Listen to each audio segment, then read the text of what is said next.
নমস্কার। আজকের গল্প নিরেট গুরুর সব নিরেট শিষ্য। উজ্জয়িনী নগরে একটি মঠ ছিল। সেই মঠে এক গুরুদেব বাস করতেন।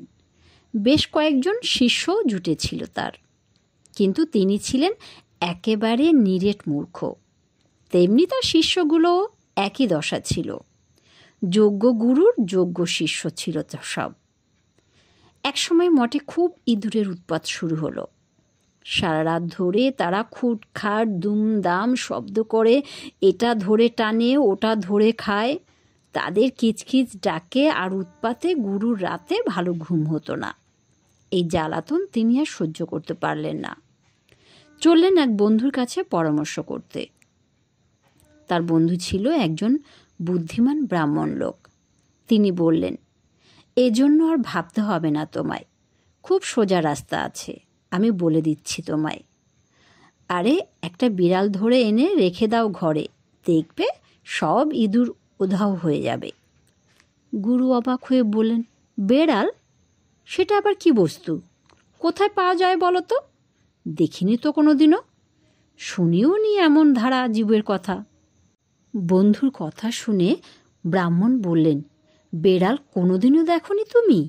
কি আশ্চর্য কথা! আচ্ছা বেশ, তোমায় বুঝিয়ে দিচ্ছি, শোনো। বিড়াল কেমন দেখতে? কাঠের মতন দুটো চোখ দেখতে তার, সব সময় যেন জলজল করছে। রং তার বাদামি ঘেঁষা, ছাই ছাই। লোমে ঢাকা থাকে এদের গা, রাস্তায় রাস্তায় ঘুরে বেড়ায়। এইসব লক্ষণ দেখলেই বুঝতে পারবে এরা হচ্ছে বেড়াল। এই বেড়াল একটা খুঁজে পেলেই দেখবে সব সমস্যা তোমার মিটে যাবে। এই শুনে তো গুরুদেব মঠে ফিরে এলেন।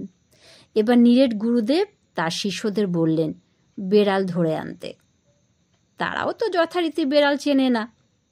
গুরু তখন বেড়ালের লক্ষণগুলো তাদের বলে দিলেন।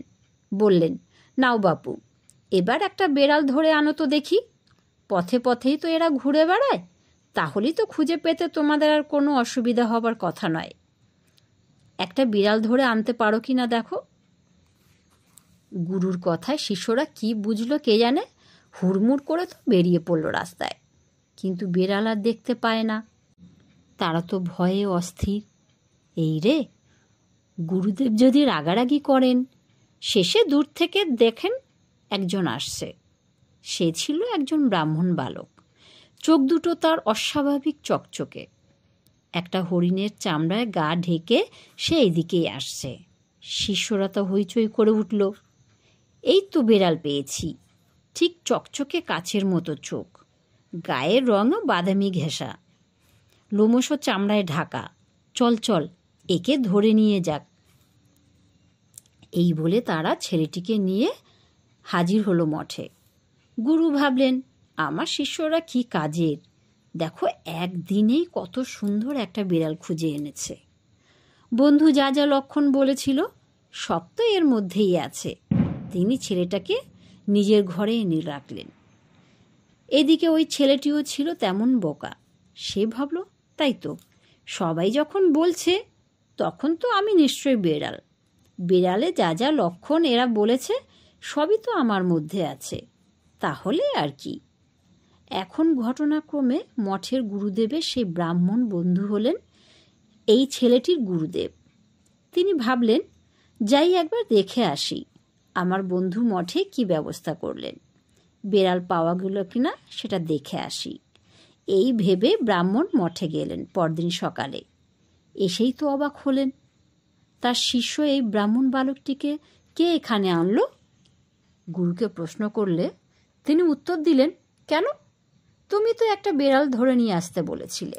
বেড়ালে যা যা লক্ষণ বলেছিলে তা মিলিয়ে দেখে তবেই আমার শিষ্যরা একে ধরে এনেছে। এবার আমার আর কোনো চিন্তে নেই, এ নিশ্চয়ই সব ইঁদুর খেয়ে শেষ করে দেবে।